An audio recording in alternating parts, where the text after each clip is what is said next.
the world.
My soul and soul stand by me,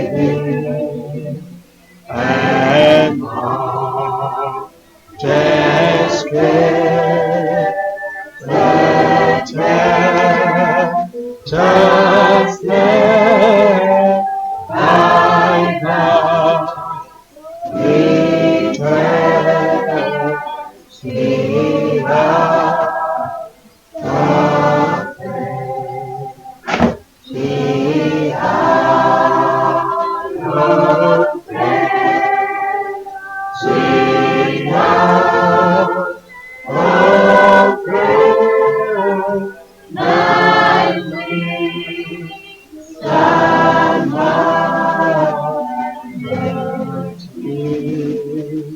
send them to thee whose truth and faith goodness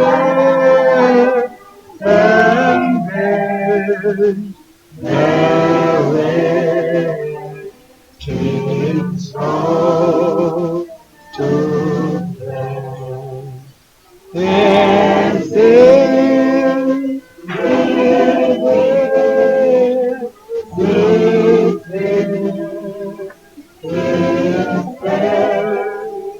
believe it's there and trust His grace. I count on You, my every care and day.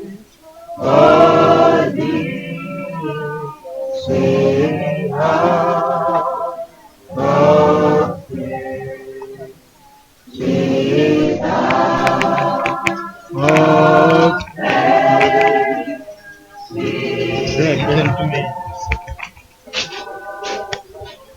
Is it on silent? Their ministry or celebration? I can just say what it doesn't have chairs. You think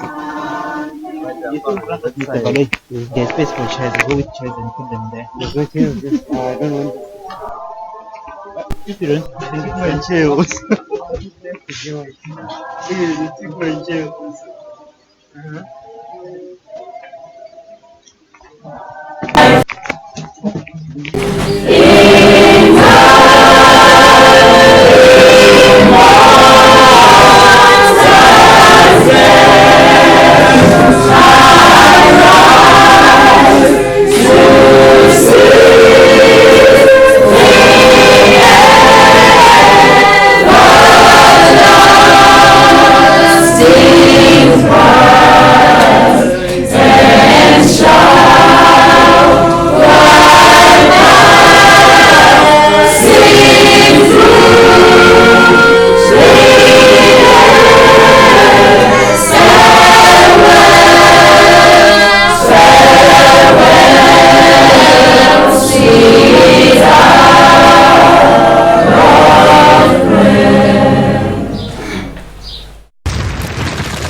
All the time. His mercy endures forever. Before we start to kneel, and Elder Makwa will pray for us.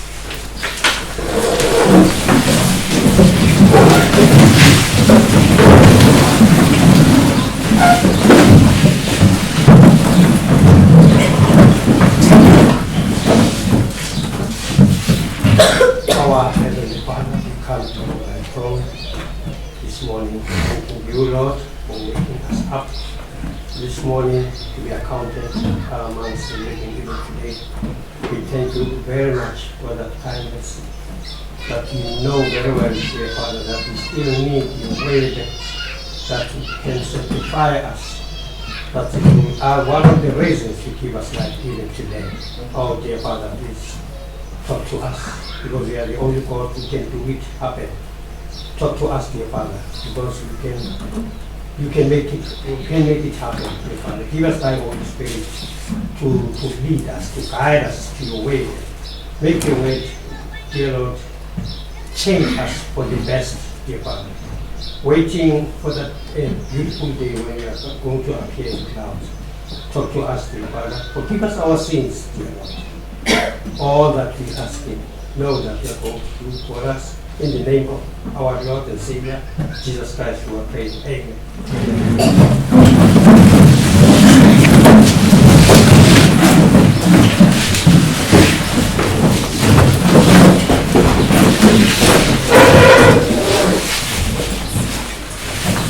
I greet you once more in the name of Jesus. Amen.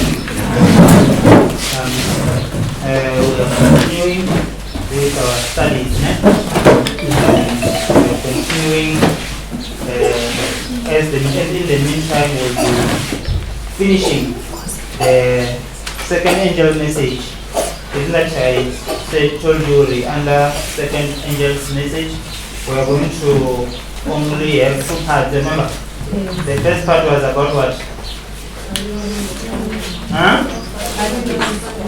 Then the second part which says we'll talk about what? The wine.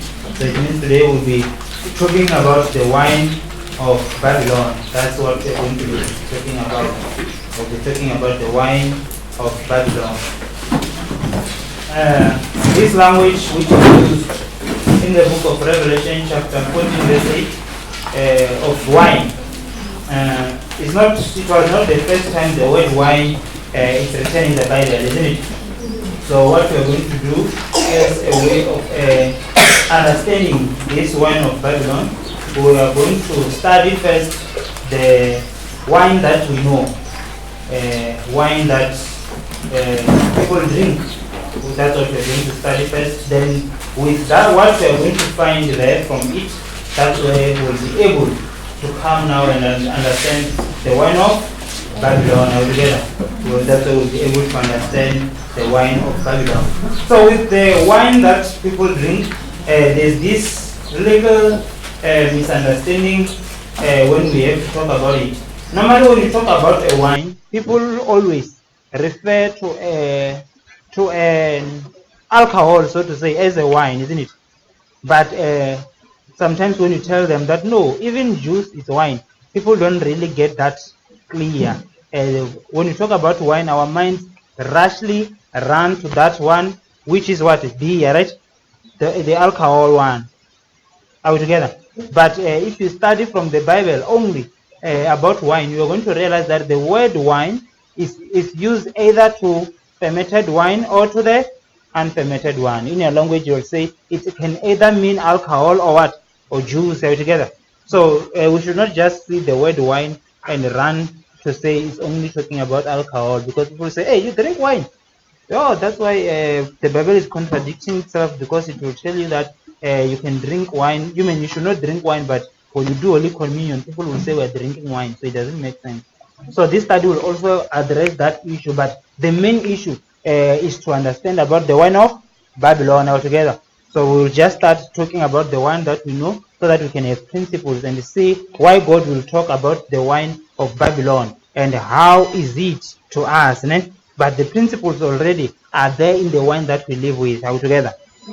I think that's clear. That's what we're going to talk about. Then the first part of the wine, we're going to talk about the fermented wine, which we call what? Alcohol. That's the one we're going to talk about it first, the fermented wine. When we are done talking about the fermented wine, we'll go and look on the unfermented one. So we're going to start looking on the fermented wine. And this is what Proverbs chapter 20, verse 1 says about the fermented wine. It says that wine is a mocker. Strong drink is what? Is raging. And whosoever is deceived thereby is not what? Is not wise. So here we are talking about the fermented wine, which we are told that is a mocker. And what? A strong drink is what? Is raging. And whosoever is deceived thereby is not what? Is not wise. So those who are deceived, they can easily run for this fermented wine. Or in other words, we can find it referred to as a strong drink. So we are told that those who run for it, they are not what? They are not wise. Then in the same book of Proverbs chapter 4, verse 14 to verse 17, this is what we are told. It says that enter not into the path of the wicked, and go not into the way of evil men. Avoid it, pass not by it, turn from it, and pass away. So these words are just, you see the words which are being used in verse 15. The first verse 14 just say, enter not into the path of wicked, go not in the way of evil men, avoid it, pass not by it, turn from it, and pass away. Then verse 16 comes and says, for they sleep, this wicked, for they sleep not, except they have done what? Mischief. So we are told that we should not walk on the path of the wicked, because they will never sleep until they have done what? Mischief. And their sleep is taken away, unless they cause what? Some to do what? To fall. These are the wicked. Then verse 20 says, for they eat the bread of wickedness, because they are wicked for sure, and drink the wine of what? Of violence. So these are the wicked that we are told that we should not even have partnership with them. Then we are told their state to say these are type of people. They even eat the bread of wickedness and they drink this wine of violence. That's why they cannot even sleep unless if they have done something which is wrong. So this is the same one that we are realizing, that only wicked people are the one who drink it. Then if you drink this one, it means you are a wicked person. Proverbs 23 verse 30 to 35. They that tarry long at the wine, they that go to seek mixed wine, look not thou upon the wine when it is red, when it giveth it his color in the cup, when it moveth itself aright. So we are not supposed to drink it, right?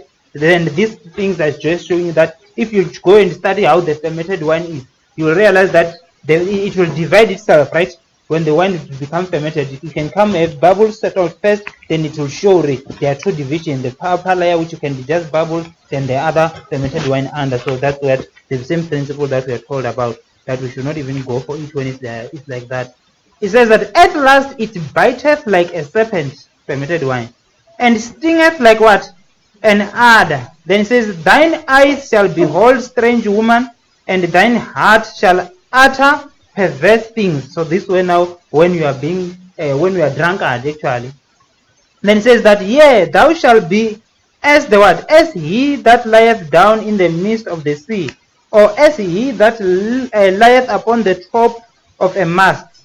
Then it says that they have striken me. This is what you will say when you are drinking this wine. Thou shalt say, and I was not what? Sick. They have beaten me, and I felt it not. Does that happen in reality? Someone who is drunk and is anything that happened, the person cannot even tell what happened. So the Bible already told you we should not go there, because that's what will happen. When shall I awake? I will seek it yet again, because you know that it's addictive, isn't it? So even if you drink it, they beat you, you don't hear anything, and you go and sleep. Tomorrow when you wake up, you still want to go to the same thing because of its addiction, evilness. Then Jeremiah chapter 23, verse 9, which we are told about this one, the principle will show you also the state of a drunkard man. How is he? So he says that mine heart within me is broken because of the prophets. All my bones shake. So he's now likening how his bones are shaking.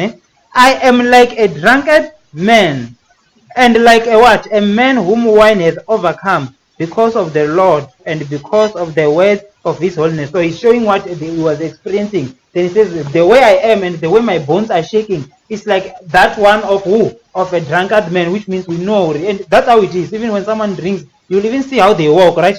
They are not stable, isn't it? Because their bones now, they are no longer the way they should be. So this is what happened, which can tell one to say, it means it's not advisable to go for what? For fermented wine, am I right?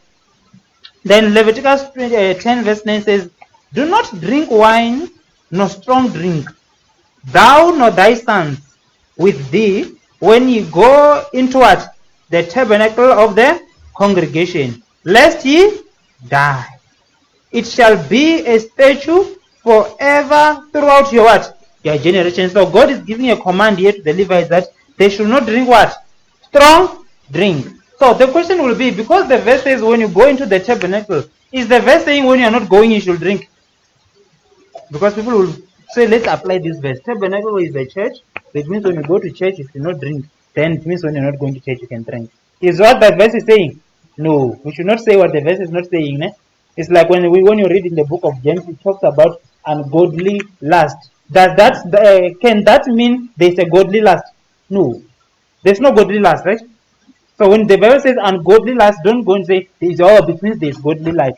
So it's the same principle here. When God says, well, don't drink when you go to the tabernacle, He's not saying when you're not going you can drink. Are we together? Okay. So I want us to read a quotation based on this verse. It says that the use of fermented wine, you remember the principle here. Don't drink it, isn't it? That's what God is saying. Then here we are told that the use of fermented wine caused Nadab and Abihu. Do we know who was Nadab and Abihu?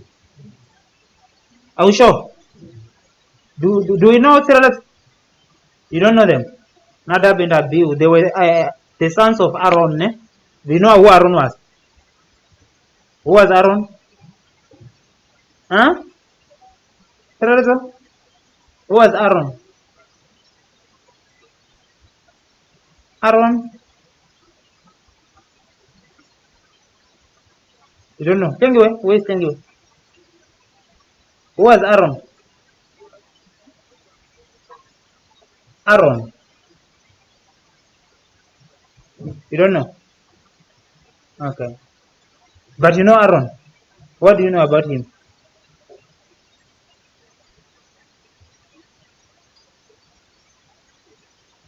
Aaron. It's not supposed to be like this with Adventists not knowing Aaron and we believe in sanctuary message. How do we talk about it and leave Aaron outside? There are people that I know we need to know. You might not know Nadab and Abihu, but Aaron you should know. As much as you're an Adventist and you talk about sanctuary, there's no way you cannot mention Aaron. Matemo, who is Aaron? Or who was Aaron?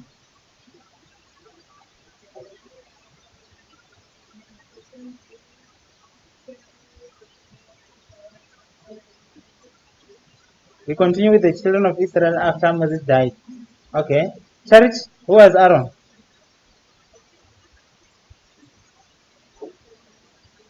Brother to Moses. Okay. Can you take it further?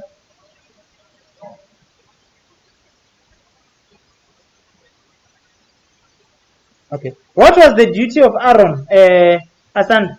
Oh, who was Aaron and what was his duty? Huh?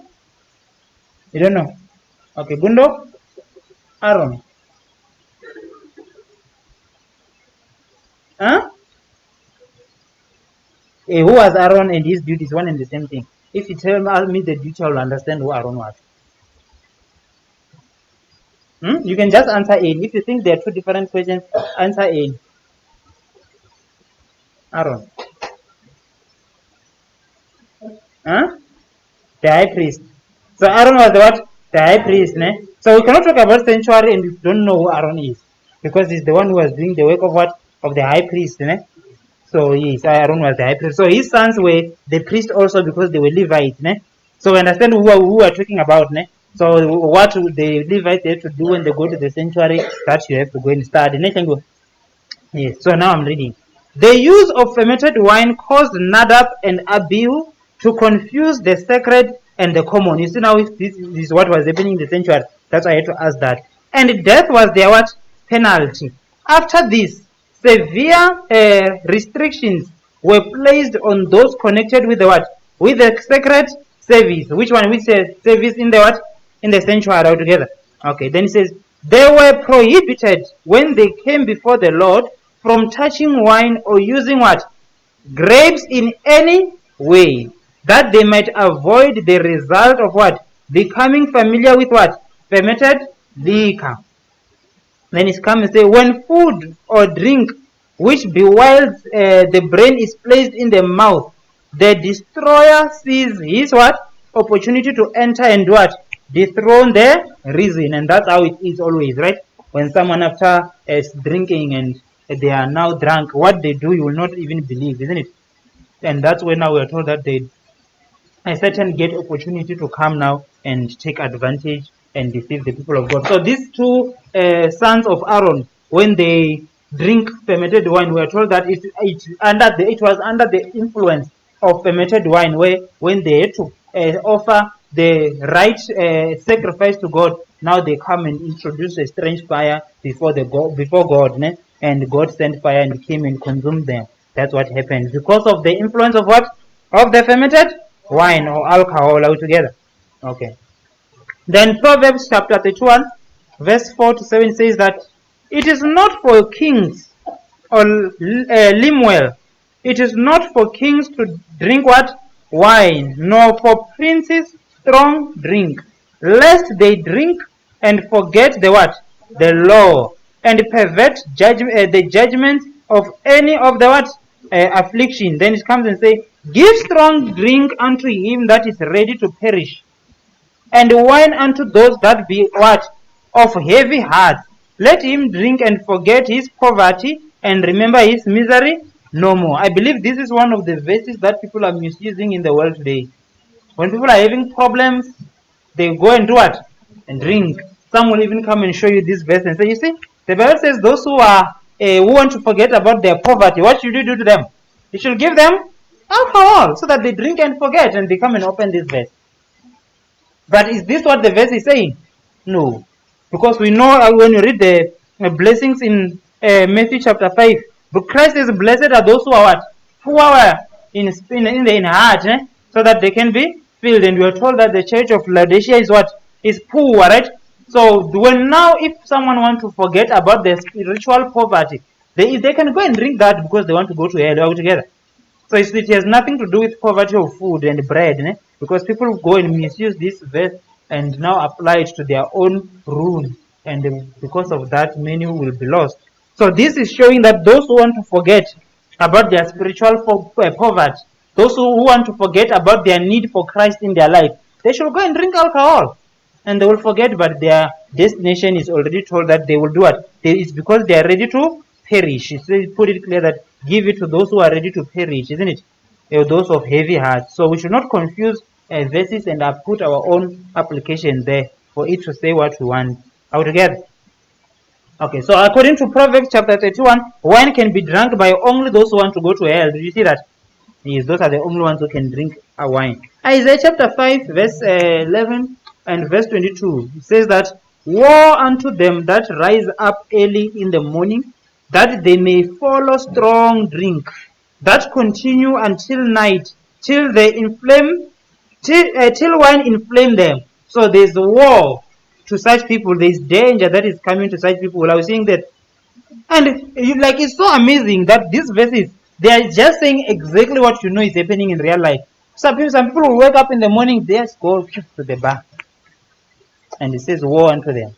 Then verse 22 says, woe unto them that are mighty to drink wine, and men of strength to what? To mingle strong drink. So we can see clearly that the Bible does not allow anyone to drink what? Fermented wine. I'm not going to address those prejudices and those arguments that people will just raise, because if you understand the principle, you will understand. So I want us to look at fermented wine with John the Baptist. I want us to just take the example of these people of God when it comes to fermented wine. What did God say about John the Baptist when it comes to what? To fermented wine. When you read Luke chapter 1, verse 13 to verse 15, we are told here, it says that this is the angel speaking to the father, Zacharias. He says that, but the angel said unto him, Zacharias, fear not, Zacharias, for thy prayer is heard, and thy wife Elizabeth shall bear thee a son, and thou shalt call his name John. And thou shalt have joy and gladness, and many shall rejoice at his birth. For he shall be great in the sight of the Lord, and shall drink neither wine or strong drink, and he shall be filled with the Holy Ghost even from his mother's womb. So we are seeing here that when John was about to be born, it was clear that he should not come into contact with what? Wine or strong drink. It's clear. Then now let's look at Samson. We are told the same thing, that and the angel of the Lord in Judges chapter 13 verse 3 to verse 6. And the angel of the Lord appeared unto the woman, the mother of Samson, the wife of Manoah, and said unto her, behold, now thou art barren, and bearest not, but thou shalt conceive and bear a son. Then he says, now therefore beware, I pray thee, and drink not wine nor strong drink, and eat not any unclean thing. We see that. So God was so strict. Actually, it's so interesting that with these three people, that God prescribed their, foretold about their birth clearly. We know we have John the Baptist, we have Samson, and we have who? We have Jesus, isn't it? This, if you check, God, when he foretold their birth, everything was so prescribed how they should live, and it's so nice that Christ is among them, and he's our example, isn't it? He's our example. Let's look at Christ. With Christ, we'll see it clearly when we go to the cross. In Mark chapter 15, verse 22, it says that, and they bring him unto the place Golgotha, which is being interpreted the place of skull. And they gave him to drink wine mingled with myrrh, but he received it not. When you look at this wine, the other Bible will interpret it as vinegar. You will see it will say they gave him vinegar, but it's the same thing because it's the fermented wine. Now let's look at those people in the Bible who drank fermented wine and see how they reacted or how they were after drinking what? Fermented wine. I'm not saying because they drank it, it means it's allowed. I just want you to see what happened. Because if you look at them, both of them, none of them was aware that they were drinking fermented wine. The first one is Noah. I just want us to look how someone can be after drinking fermented wine. In Genesis chapter 9, verse 20 to verse 21, it says that, and Noah began to be a husbandman, and he planted what? A vineyard. So this man was having a vineyard. Then he says that, and he drank of the wine and was drunken, and he was uncovered with what? With his, and he was uncovered within his tent. So, was Noah sober that he is not covered? Was he aware when the sun come and see his nakedness? Did he see them? No. So you see the reason why God will not even want us to drink it. So we just thank God that he did not go there to say, I'm going to drink wine altogether. It's like same as Lord. He did not go there and say, I'm going to drink wine. He was given unaware, isn't it? Genesis chapter 19 verse 30 to 35. This is about Lot now. I just want us to see the state of those who drink wine, so that if we want to do it, we should be sober and we should be aware of what we are doing, because the same principle that we are finding here is going to apply on the spiritual wine that we are talking about, which is the one of what? Of Babylon altogether. Okay. It says that, and Lot went up out of Zorah and dwelt in the mountain, and his 2 daughters with him, for he feared to dwell in Zorah. And he dwelt in a cave, he and his 2 daughters. And the firstborn said unto the younger, Our father is old, and there is not a man in the earth to come in unto us after the manner of all the earth. And they were lying to each other. You see that? They were lying to each other because there were other people in the earth. Then he says that, Come, let us make our father drink wine, and we will lie with him, that he may perceive, that he may preserve. We may preserve seed of our father. You see the principle that they are using here, so that they can lie with their father. They realize that if he's not drinking this fermented wine, he's going to be what? Sober, isn't it? He will know what we are doing. So they come as with a plan to say, let us give him what? Fermented wine, so that when he's now drunk and he's not sober, we can take advantage of him altogether. Are we together? And this principle, you're going to see that that's what the devil wants. He comes and gives you this fermented wine spiritually, so that you can be intoxicated and you are not sober. Then he comes and take advantage of you. The same principle. The devil is using the same principle. Then verse 33 says that, And they made their father drink wine that night. And the firstborn went in and lay with her father. And he perceived not when she lay down, nor when she arose, because he was not sober, isn't it? And it came to pass on the morrow that the firstborn said unto the younger, Behold, I lay yesternight with my father. Let us make him drink wine this night also, and go thou in and lie with him, that we may preserve seed of the what? Of our father. You see what these people are doing, eh? Then the last verse says that, and they made their father drink the wine that night also, and the younger arose and lay with him, and he perceived not when she lay down, nor when she arose. So that's what we see with fermented wine. That is not good at all. It's not good at all. When you drink it, you can see that you are not sober. You become wicked at the same time. You remember when we start opening the verses, we saw that, ne? To say this is a drink of who? Of wicked people altogether. Are we together? Okay. Let's look on the unfermented wine. Let's look on the unfermented one, so that we don't confuse the two. Let's look at it. We make special for those who think wine is only referred to alcohol. This is wine which is not referring to alcohol. And let's look at it. Isaiah chapter 65 verse 8. It says that, Thus says the Lord, as the new wine is found in the cluster, and one said, Destroy it not, for a blessing is in it. So there is a wine which is having what? Blessings. And this is the new one which is found in what?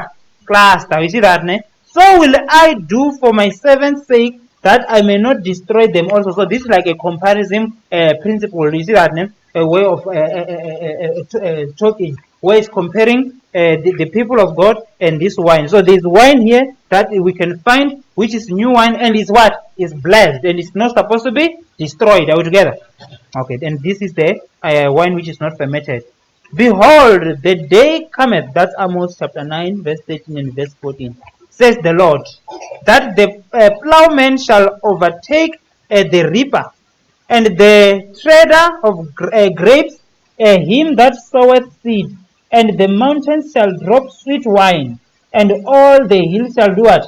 Shall melt. You see, there is a day cometh when now, if you look at this, you'll see that it's more of also applying to what? To the new earth, where people will be tilling the ground and they will be having these grapes, isn't it? Then it shows that, and I will bring again the captivity of my people of Israel, and they shall build the waste cities and inhabit them, and they shall plant what?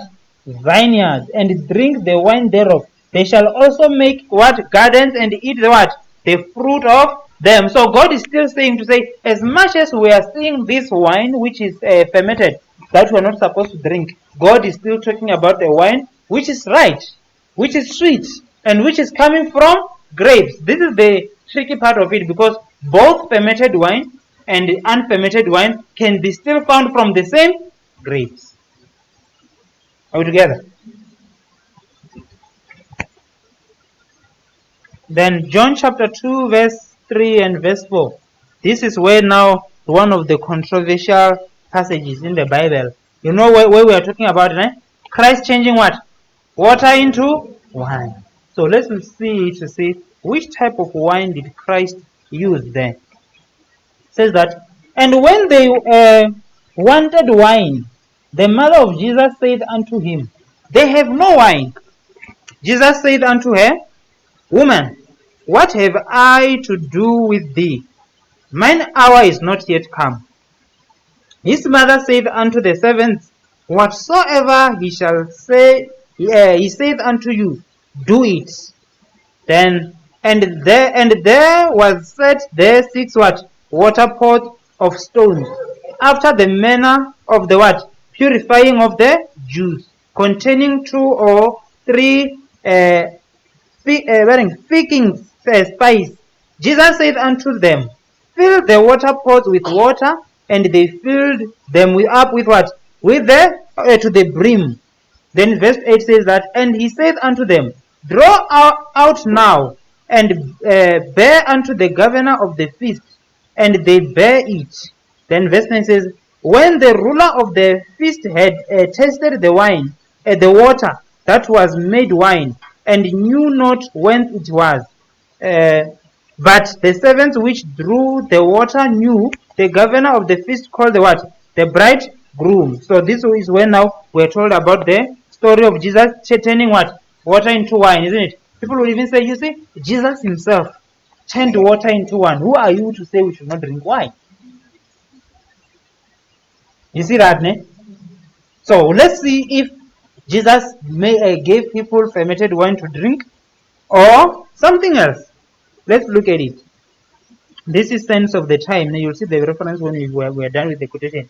It says that the wine created by Christ at this time if you read the previous quotation, is referring to the feast. It's commenting on John chapter 2. The wine created by Christ at this time was the best wine those present had ever tasted, but it was entirely free from all what? It was entirely free from all fermentation. So this is commenting exactly on John chapter 2. It says that wine was free from fermentation. It was not a fermented wine. The one that Christ gave people in John chapter 2. Christ himself, listen to this word, had forbidden the use of fermented wine, saying, then it quoted that verse we read in Leviticus of Nadab and Abihu.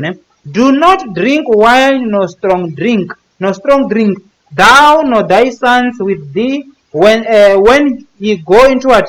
The tabernacle of the congregation, lest ye die. So this again, when you come back to this verse, if to those who will say, maybe I was just saying when I started explaining, because Christ says don't drink it when you go where? To the, and here he was not at the tabernacle, but did not give them fermented wine. You see, the principle applies both tabernacle or when we are not at church. You see that? Because here he was not at church, but did not do fermented wine. So he's showing us clear it was not fermented. It shall be a statute forever throughout your generation, and that he may put difference between holy and unholy, and between unclean and clean, and that he may teach the children of Israel all the statutes which the Lord hath spoken unto them by the hand of Moses. So that's what we are told. Christ at the wedding in John chapter 2, he did not give people what? fermented wine. If your carnality was telling you that it was fermented, you should just erase that. Ne?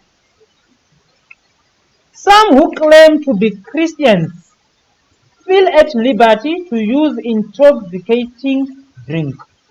Who is doing this? Those who claim to be? They feel that they are at liberty to use what? Intoxicating drink or alcohol. Ne? And in this particular, they claim to be in harmony with Christ. But Christ did not set the example they claim to imitate. So if you think, I'm doing this because the Bible talks about it, God instructs people to drink it, we are told clear that Christ never did that. And he never gave anyone a go ahead on that. Ne? It's because people are being guided by their carnality, isn't it? Then he says that, be assured that he, Christ, did not make intoxicating wine on the occasion of his first what? Miracle. He gave to those present a drink which it is safe to give to all what?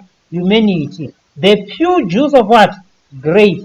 Christ never placed a glass of fermented liquor to his lips, nor to the lips of his disciples. Whether it was Holy Communion that night when he was making a transition from Passover to Holy Communion and he drink that wine, he never placed the glass of liquor to his mouth or to the mouth of who? Disciples. So Christ did not drink it, the disciples did not drink it, then where are you going to find the reason?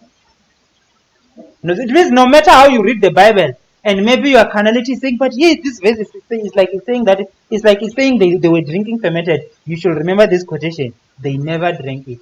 Christ himself never drank it. So it cannot be from God. Ne? Okay.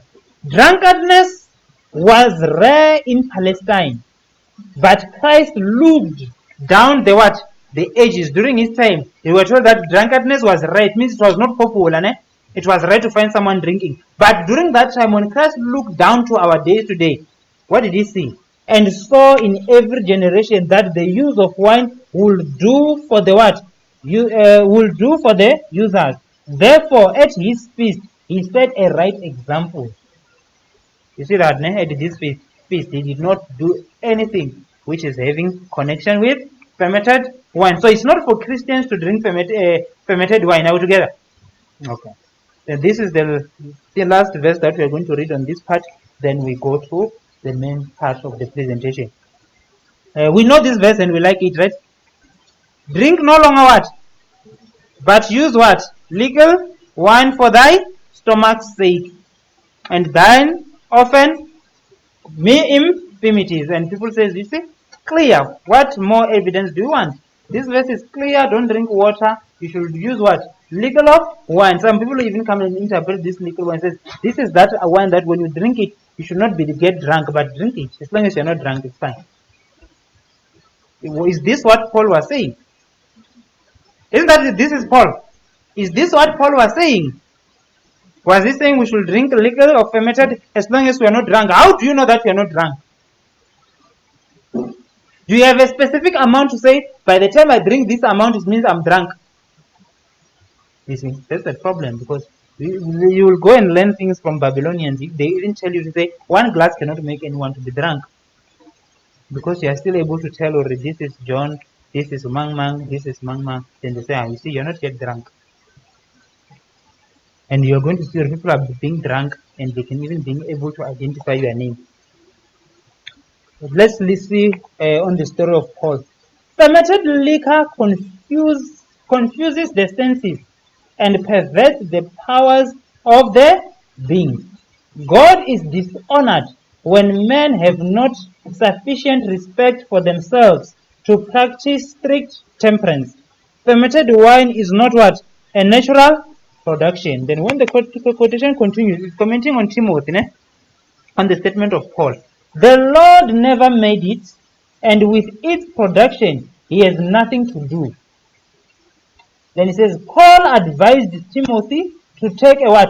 Little wine for his stomach's sake, right? And of infirmities. But he meant the unfermented juice of the grape. That's clear, right? Doesn't need interpretation. He meant the unfermented juice of the grape. He did not advise Timothy to take what the Lord had prohibited.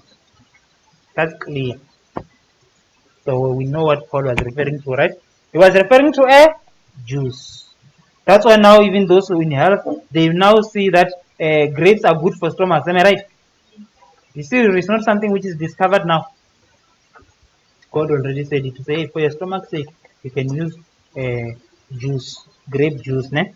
Then the fact that the word which is used there is wine. You see, wine can be also you refer to juice, and it can also refer to alcohol altogether. So as much as we know from the what God is saying, we ought to drink what fermented, unfermented wine, and you have to shun completely from fermented wine altogether.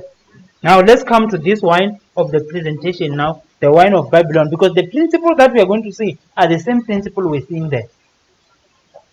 All together? Okay. Simple. We're going to read Revelation chapter 14, the verse is 8. Bundo, read it for us. Revelation 14, verse 8, with a loud voice.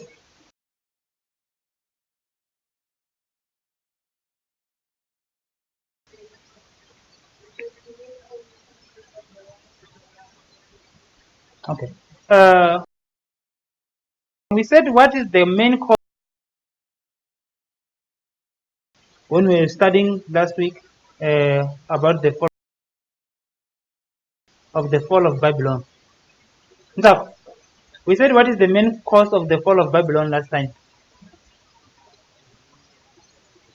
Hey, why is Babylon fallen? What caused the head?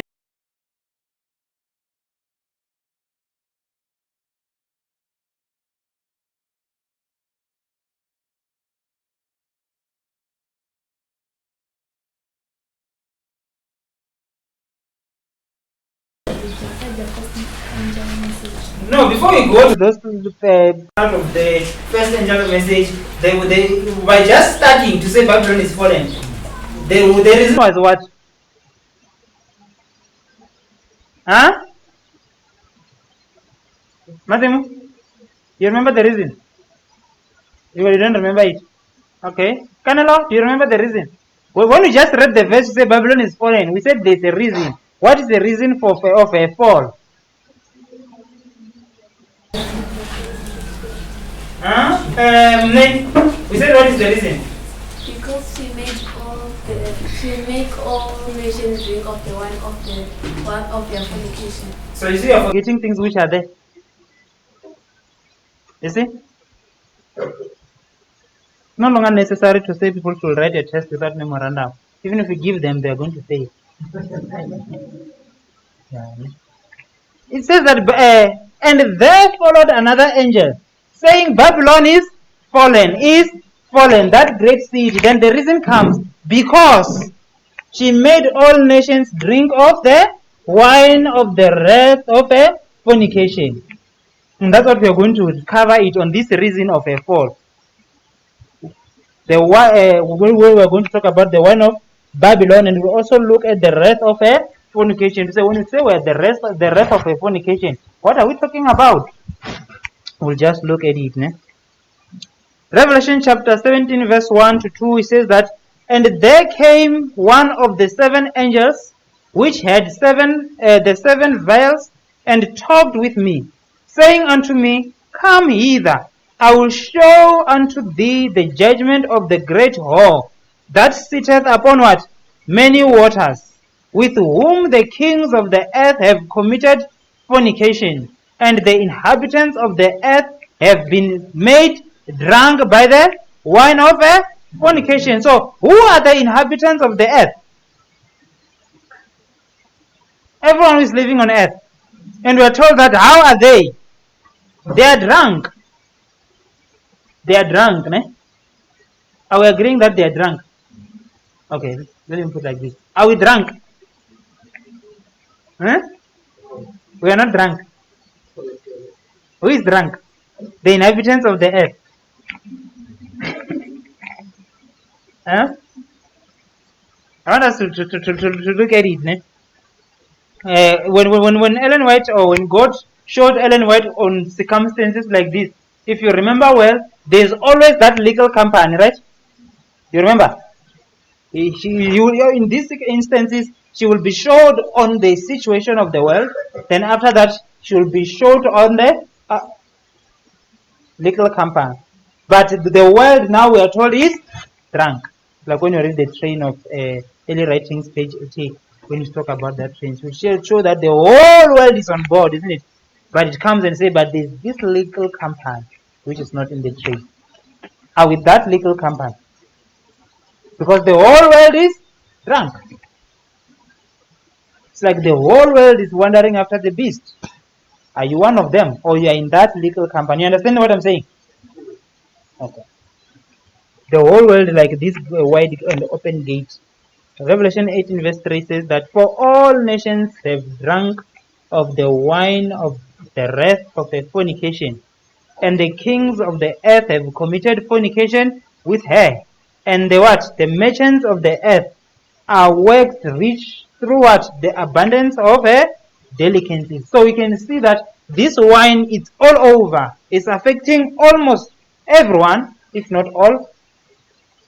But when it comes to the world, the whole world is there. Are we together? The whole world is on board, and they are being drunk by the wine of fornication. And already we know who Babylon is, isn't it? Primarily, you can apply it to Roman Catholic Church, but now when we study on the part of her fall, we understand that church has been fallen for many centuries, né? So it cannot go and apply to it, but it will apply to the what? To the daughters, right? And with the daughters, we talk about them. Who are they, right? All those who embrace all those false teachings, isn't it? So they are drunk and they are fallen, or they are fallen and they are drunk. I don't know which one you want to start with. Now let's read here. The great sin, now we want to understand about this one of Babylon now, because the whole world is made drunk. The great sin charged against Babylon is that she made all nations drink of the wine of the wrath of her fornication. That's the great sin which is charged against Babylon. This cup of intoxication, you see now what we are coming back to the same language we were talking about, which she presents to the world, represent what? Okay, don't sing it, it's fine. I'm going to ask someone to answer me. Brother Paul, yes, people. What does this wine represent? Church doctrines. Huh? Church doctrines. Church doctrines. Okay. Like the central message.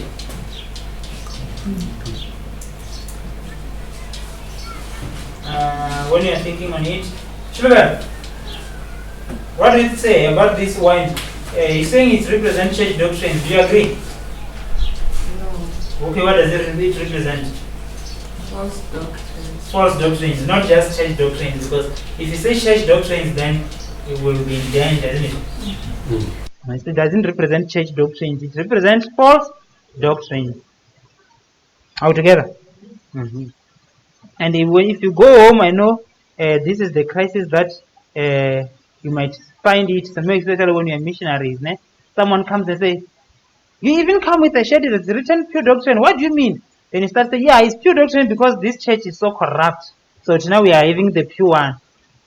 And now they say, oh, so because you are having pure, because they will.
Who and who? Who?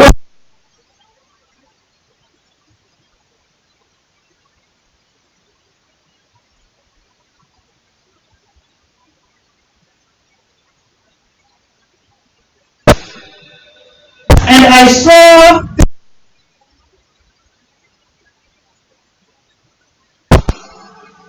the dragon. Satan, eh? Okay. And out of the mouth of the beast, who is the beast? The fathers. And out of the mouth of the false prophet, who is the false prophet? The apostate, protested who? America, isn't it?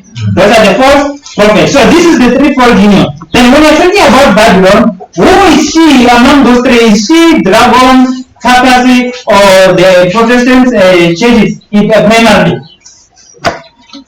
This Babylon, the Babylon that is called the mother of all harlots. It's the papers, isn't it? Primarily the papers, right? Then we talk about the dragon. The representation of dragon is what today? Which religion is attached to the dragon? The religion. Is it Christianity? Is what? The religion? Okay.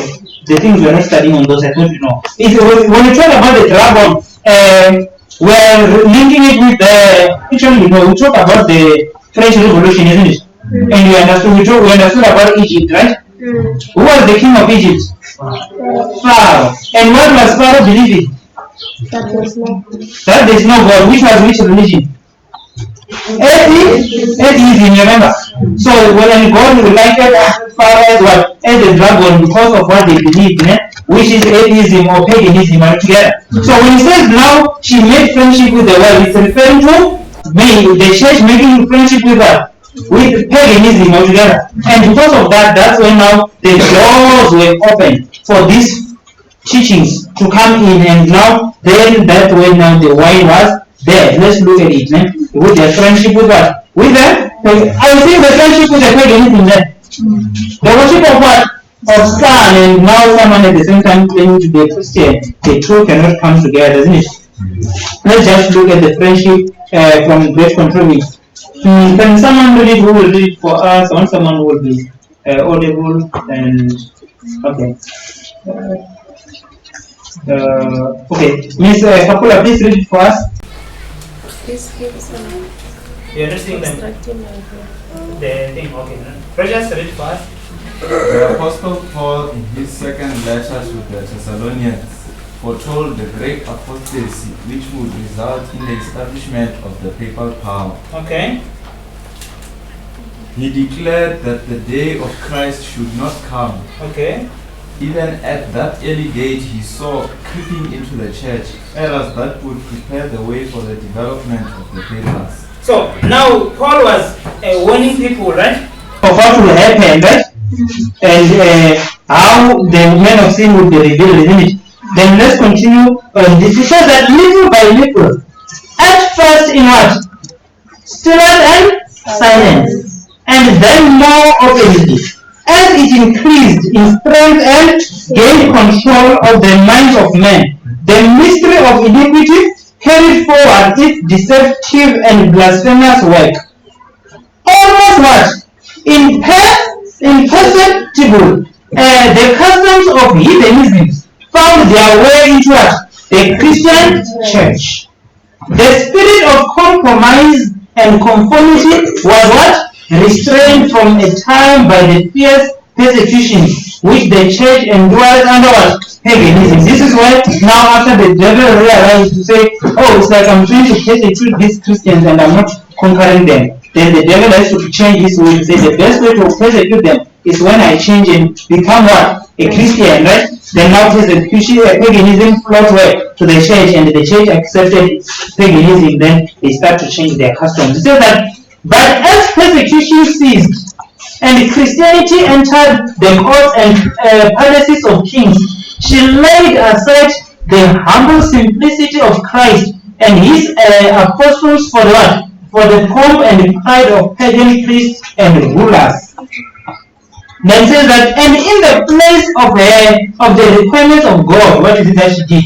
She substituted human theories and what? And traditions. Because of this mingling of paganism and Christianity. You can see that. The nominal conversion of who? Constantine, in the early part of the 4th century, caused great rejoicing, and the world, clothed with a form of righteousness, walked into the church. Now the work of corruption rapidly progressed. Paganism, while appearing to be what? Vanquished, became the conqueror. A spirit controlled the church. Doctrines, ceremonies, and superstitions were incorporated with the faith and worship of the professed followers of Christ. That's when now after all those dogmas started to come in the church. When the church was compromising onto that, then they start worshiping the image of Mary, they made images of Jesus, and all these things. That's when now they start coming because of the friendship that the church had with what? With the world. The world returned to paganism altogether. And we were told in the book of Romans, we read this one last night, isn't it? I beseech you, therefore, brethren, by the mercies of God, that you should present your bodies a what? A living sacrifice, holy, acceptable unto God, which is your reasonable service. Then it comes and says, and be not conformed to this world, but the church did, but be ye transformed by the renewing of your mind, that ye may prove that what is that good and acceptable and perfect will of God. So we understand how now these things are coming to say because of the mingling of the church and state, it resulted to all this wine of doctrines to come to church, or the era of doctrine or false teachings to come to church, and now they start embracing them together with paganism. Then James 4 verse 4 says, ye adulterers and adulteresses, know ye not that the friendship of the world is what? Enmity with God. Whosoever therefore will be a friend of the world is the what? Is the enemy of God. And we are saying that God now is no longer in partnership with these churches, isn't it? Together with Rome itself, because of a partnership that she had with what? With the world, with paganism altogether.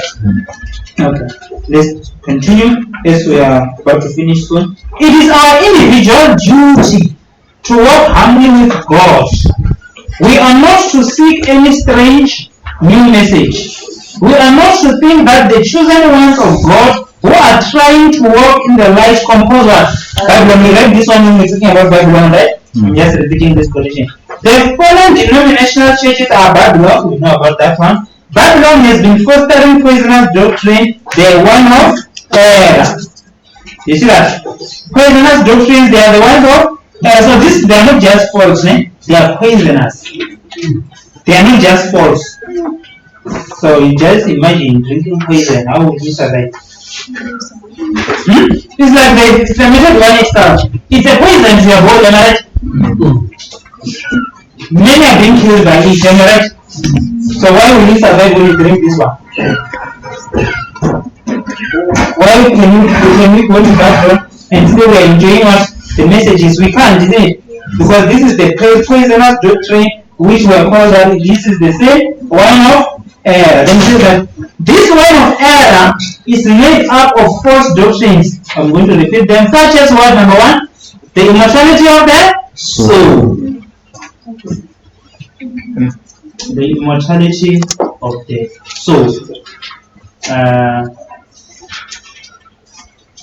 But when you're talking about immortality of the soul, what are we talking about? The dead and the good. We're talking about the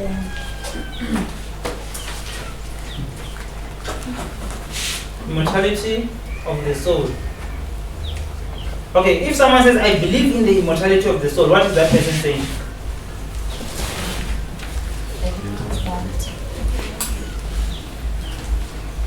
there's life after death. There's life after death. Okay, what is immortal? We're told that God is the only one with immortality.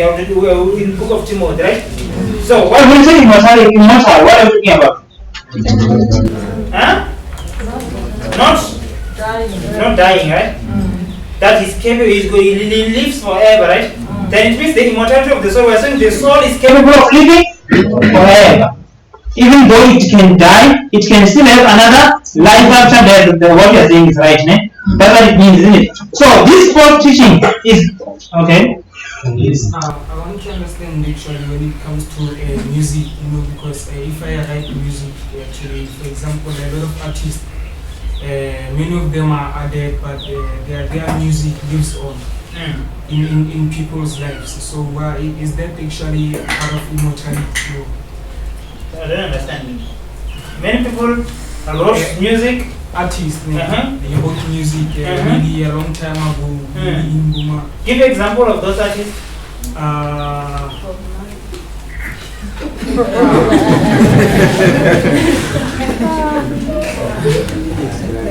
Many artists. Okay, you continue with what you're saying. Many artists. It happens that they died a long time ago, but their music still lives on in people's lives. So is that part of immortality of that artist? Okay. Before I answer your question, don't know what do you believe about the immortality of the soul? It's not there. When a person dies, there is no immortality. Then answer your question with your answer now. Yeah, I answered myself, but I'm just saying what listening to my music of dead people, isn't it like something of immortality nowadays? How so? Because I read the soul consists of the human thoughts and emotions. So those that person's thoughts and emotions are still here today through things. What is the soul? I read consists of the human thoughts and emotions. A soul? Yes. Okay, when you read Genesis and say, and the man become a living soul, what was that? Genesis 2 verse 7. When it says, and the man became a living soul. What is the soul now? Is a man. It's a human being. Okay, now you can continue. Yes. The thoughts and the emotions of the person still lives on whilst he is dead. So whole things as artificial intelligence, this and that.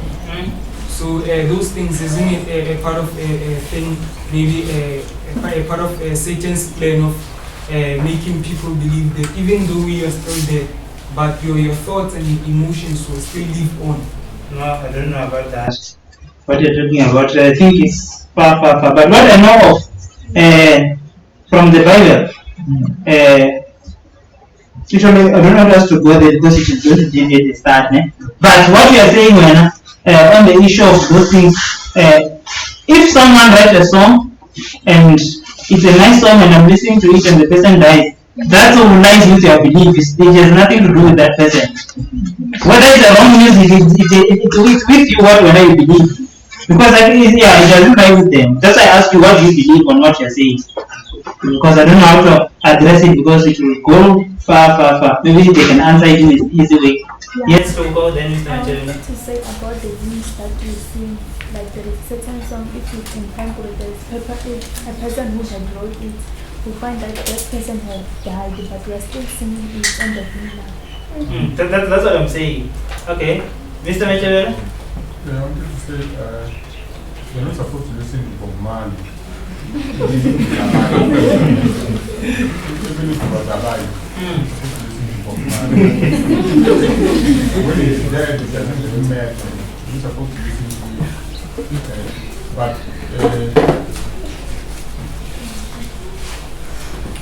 yeah, I think that's clear. Okay. Just to simplify it as well, I mean, we have got the spirit of prophecy, we have got the Bible. These people, they are not alive anymore. But then we are still reading. I mean, you hear their thoughts and all these things.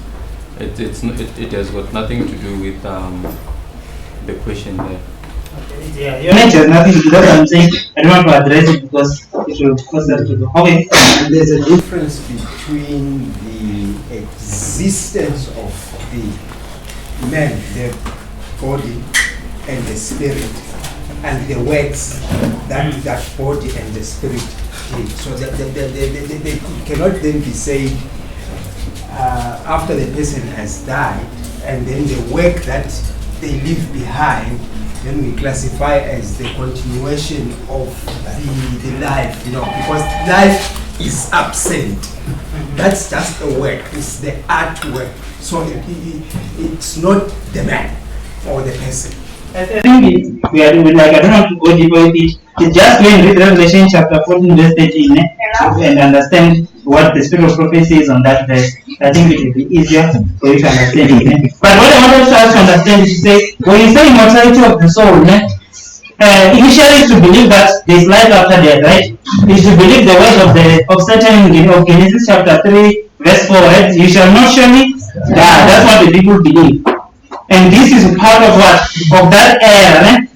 That's to say there is life after death. The second one, this one to say the eternal torment of wicked. When people believe that, who will just be burning and burning forever and ever in hell. What do you say about that terrorism?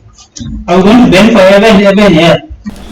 The Revelation says they will burn forever and ever, and the smoke of their torment, right, will just be burning forever and ever.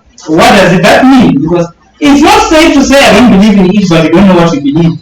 Okay, you don't believe in it, that's fine. Then what do you believe on that one? How is that forever and ever going to be fulfilled? Because every error that people believe in out there is coming from the Bible. Do you know that? They just twist it. Yeah.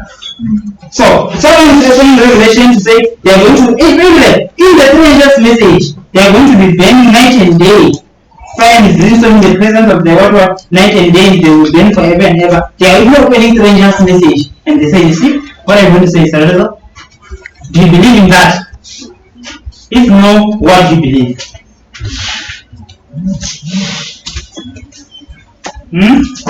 Are the people going to burn forever and ever in hell? Are people going to burn forever and ever in hell? Then how is this going to be fulfilled? When it says they will burn day and night, those who worship the beast, they will not have even rest day or night. What does that mean? How is it going to be fulfilled? I don't know. Okay. You understand what is happening? Korea? How is it going to be fulfilled? They will burn day. They will not have rest day or night. Those people who worship the beast.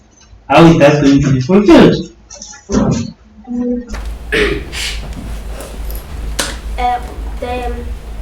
It will depend.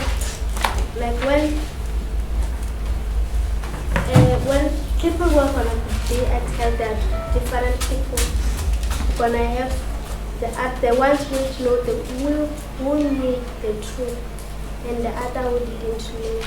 So the ones who know the truth, they are going to burn more than those who doesn't. Forever and ever part.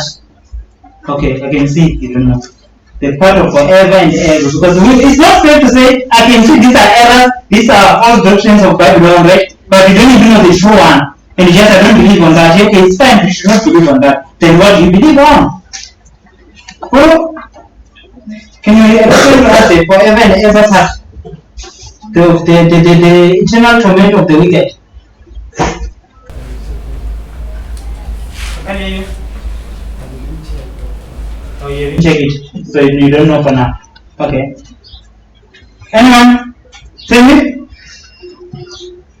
Okay. We just thank God. I think when we do the part of fire and brimstone, we'll touch it. What does it mean to burn forever and ever? So for now, go and study it. My elder, you should go and study it so that you know, because we should not just say we don't believe these are the errors of Babylon. Then what is your truth? My elder? It simply says that there will never be a resistance. They will be burning forever. Not meaning that they keep on burning forever, no. They will burn and die forever. They will burn and die forever. Yes. Okay, you are rescuing these little ones now. I believe now they have the clue. Okay, amen. I can see you got it. The thing is, I wanted them to go and study it first, then, so that when you dwell on it, I'm going to ask them again. I can ask them, who said I didn't study it? You will have to go and study it and come with the basics to explain what is the meaning of ever and ever. Chabu, you want to answer? It's fine. If you want to answer, it's fine. Don't answer, it's fine. Yeah, if it's about the answer, I don't know. I don't want to give them answers now. I just want us to realize, so as much as we're saying this error, what is the truth? Okay, somebody can allow you to answer. Okay, you want to say what? Malachi chapter 4. Okay. Okay. Yes, continue. Malachi chapter 4. Let's go there. Malachi chapter 4.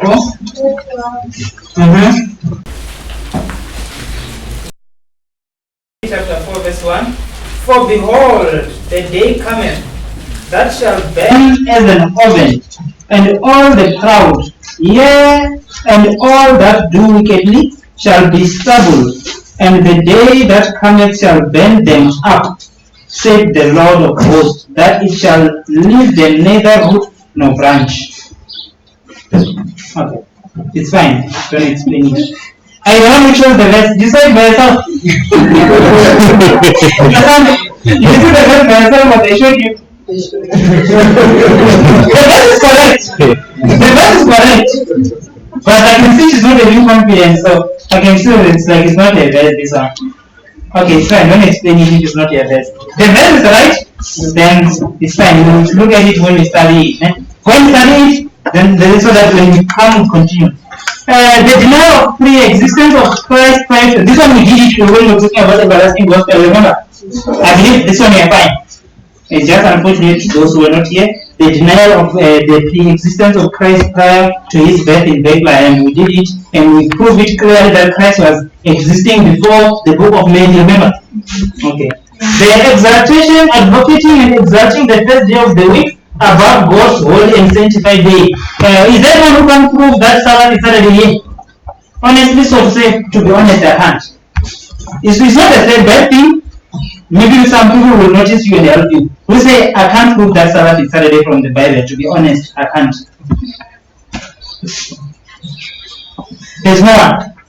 So I can ask anyone question. You'll answer. Okay, can I sit? This is it, to be honest, I can't. Okay.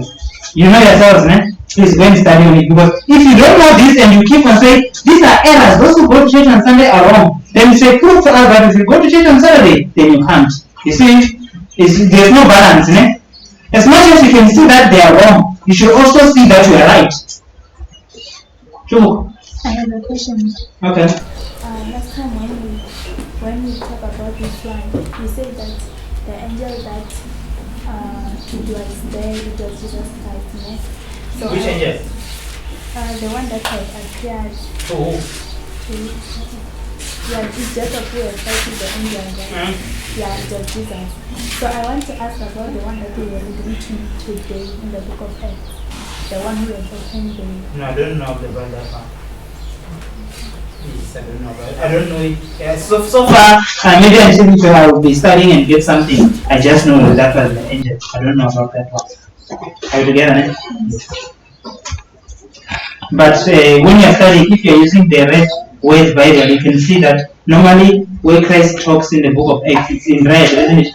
So that one, when you are speaking to Peter, it was not even in red. But if the spirit of prophecy says it's Christ, you cannot deny it. Eh? But for now, I don't know. I just know it's the angel.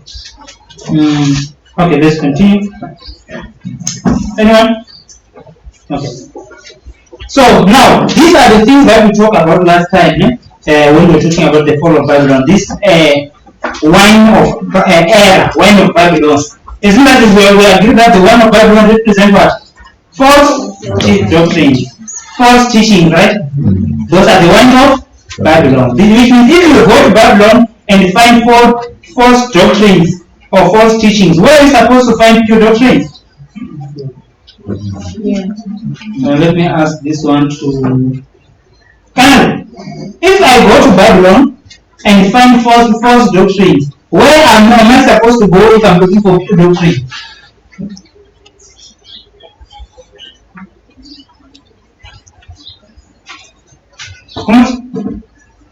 Land. Where am I supposed to go if I'm looking for pure doctrine?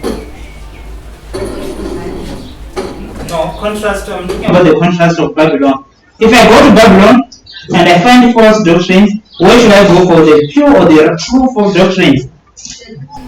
The remnant church. There's a reason I'm asking this. We are told that in the remnant church, the devil is going to place his own messengers who will come and preach wrong things, right? Listen to this. In the what? Remnant church, the devil is going to place his own messengers to come and preach wrong things. The fact that one person in the church is preaching wrong things, it doesn't make the church to be Babylon altogether.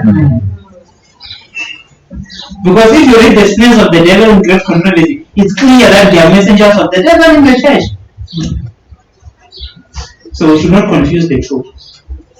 You should not say, you see, this is the era of Babylon. This church is Babylon. No, that can just be a Babylonian who is given a slot to present in the gown of what Adventism, isn't it? But that doesn't mean the church is Babylon. Okay, so this one we talk about them. I'm just going to ask you now. Last night, I did not ask you things, but I want to ask you.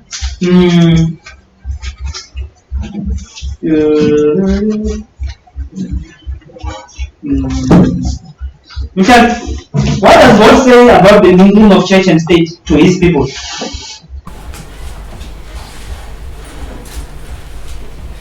What does God say about the mingling of church and state to his people? They should not? They should not be mingling between church and state. Okay, and when you go outside, what do they teach? They are one, right? Yes. Okay. Well, on the issue of marriage, what does God teach us about the true marriage? Shulala? No, not Shulala. What does God teach about the marriage, the true marriage?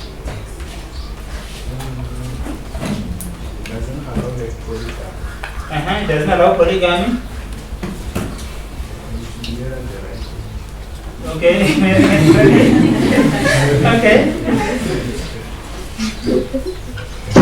Okay, the polygamy I will go with it, and we will say man and woman, isn't it? But now what the world is teaching is something else, isn't it? And God put it clear even in the issue of divorces, right? Okay, but the world is teaching something else. Then the day of worship, you know, is Saturday, right? Okay, I believe you should go and learn.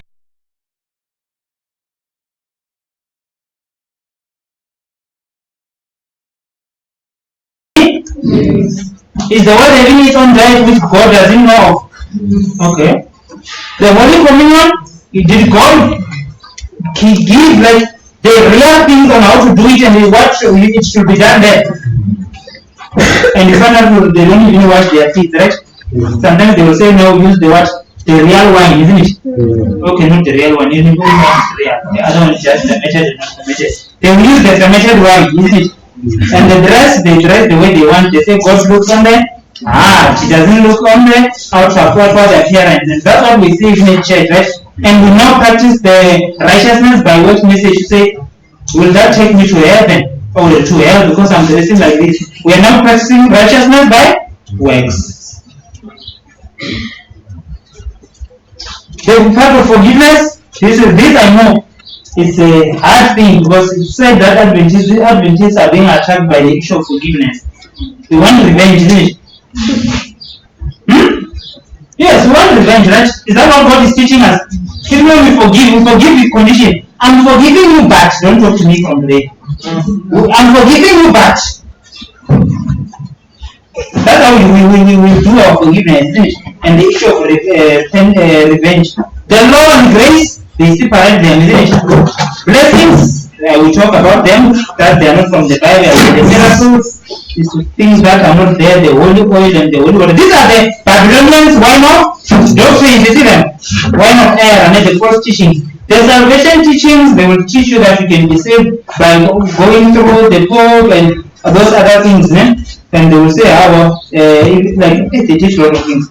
The word of God, they falsely divide it, isn't it?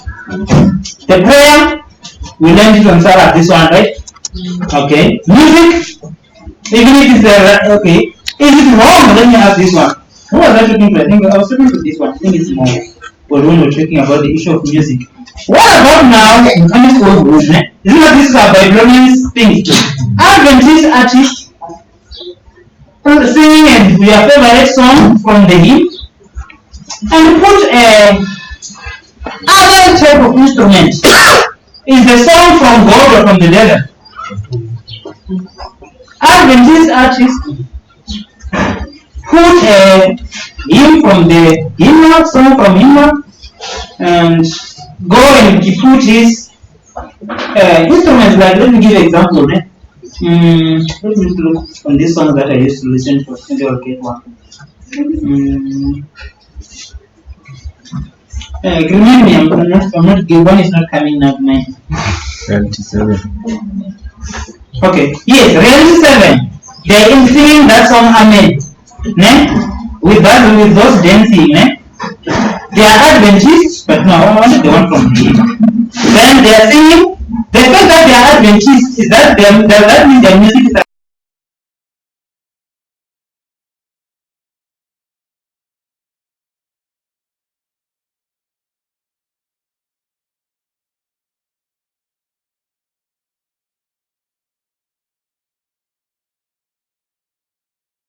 Come and sing that beautiful.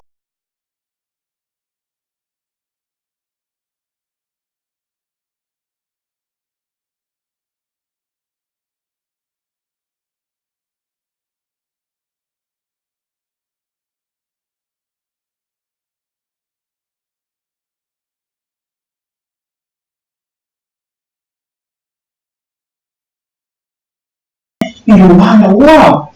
But the people are Babylonians, but the music and the styling is the same. The only difference is that this artist is Adventist and this one is not Adventist.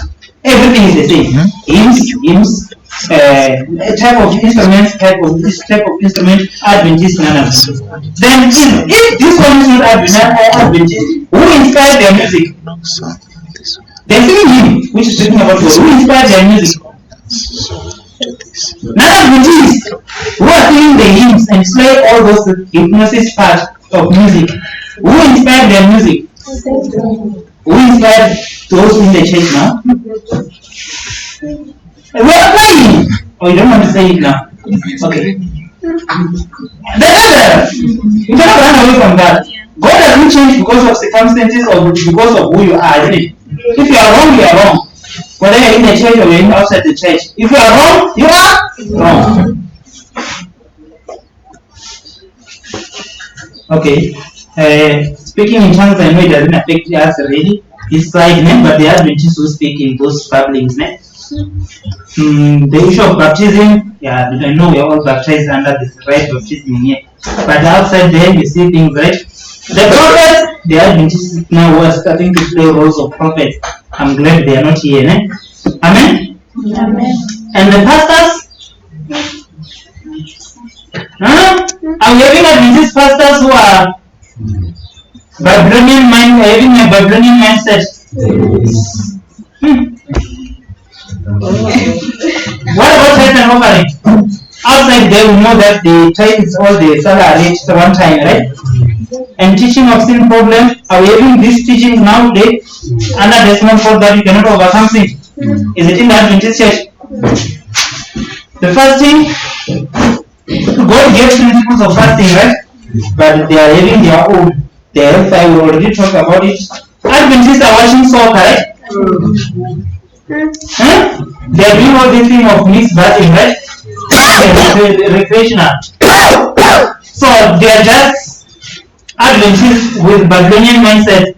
Instead of the dead, you will tell us about it. What about beauty now? This issue of makeup, is it affecting us? Really?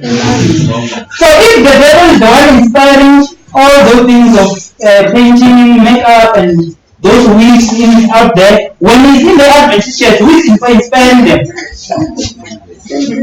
Huh? Serious? Whoa. So it's the devil. What about the way they believe present truth? They will leave those things if they believe nothing. If they truly believe, they will leave them. Okay. So you can see that people are drinking wine from Babylon while they're in the Adventist church. They go outside there to drink, then they come back drunk, and they want us to perform here and do things the way they do outside. That's the challenge we are having, isn't it? Adventists have second coming teaching something else, Jesus something else, the intercession and all the things that we talked about them last time. And the last one is the claim that everyone is having, both outside and inside. We want to have the Holy Spirit, isn't it? But our Holy Spirit doesn't work with principles, so something else. Now, one of the wrath of fornication, I think we'll talk about this one. Let's look at it. This and kindred errors are presented to the world by the various churches. These false doctrines, these false teachings, they are presented to the world by various churches. And thus scriptures are fulfilled that say, for all nations have drunk of the wine of the wrath of their fornication. Then he says that when it continues, it is a wrath. Listen, this one of the wrath which of the fornication, because God is also having his wrath, so you should be able to differentiate with this true wrath. It is the wrath which is created by false doctrine. So the more these people are cherishing false doctrines, both outside and even if you are here with Babylonian mindset and cherishing false doctrines, you are going to have this wrath.